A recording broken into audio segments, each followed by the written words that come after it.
प्यार का दीवाना।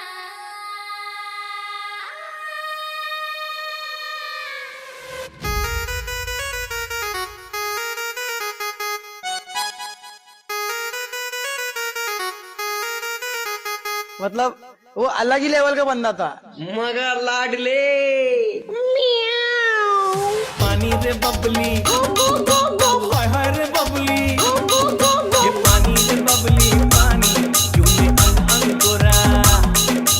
पानी रे बबली पानी चूमे अंग अंग गोरा। बरसामा मैं झूमे रे कंचन काया झूमे रे। बरसामा मैं झूमे रे कंचन काया झूमे रे। जन सावन माया की लगा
बबली